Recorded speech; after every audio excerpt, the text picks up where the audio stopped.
What's the one thing that most school systems do that I think would be the easiest to change and most transformative for our teenagers? In this video, I'm going to talk about it.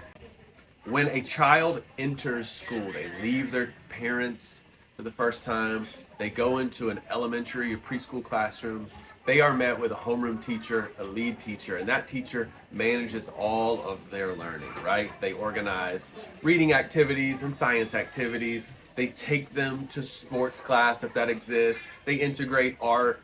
Everything that happens in that day is done and overseen by this one person, right? And if we think back to our favorite teachers, we can remember probably, no matter how old you are, you can remember the name of your third grade teacher or your fourth grade teacher because they were such an integral part of your life.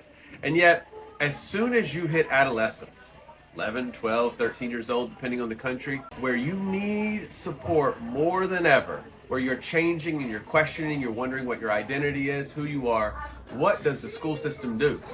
We remove that person and we send you to 6 or 7 different classes for the day. And a lot of times what happens in that moment is that the kids realize that if I can just drag 50 minutes out or an hour or 45 minutes, depending on the bell, no one will really see me.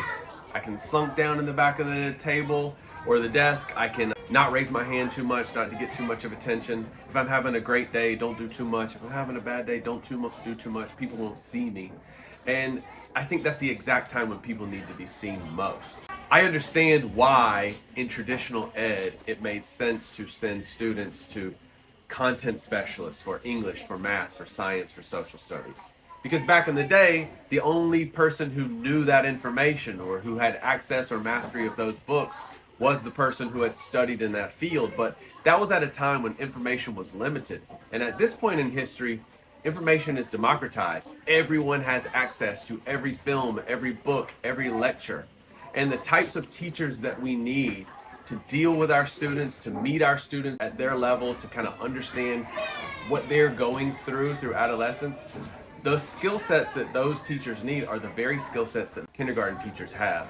And I really think that the easiest way for us to shift a lot of the challenges that we're seeing socially is to go back, something we do at Eastlick, go back to the style where there is a lead teacher that is with those teenagers all day, administering their learning and their experience. You see how successful this can be post-COVID when a lot of families realize, I know my child, I'm going to let them stay home and homeschool, and I'm going to use my access to all these resources to kind of guide a learning approach that really meets them.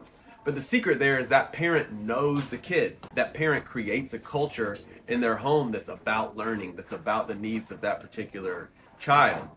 We can do that in classrooms. We have people that are trained in child development.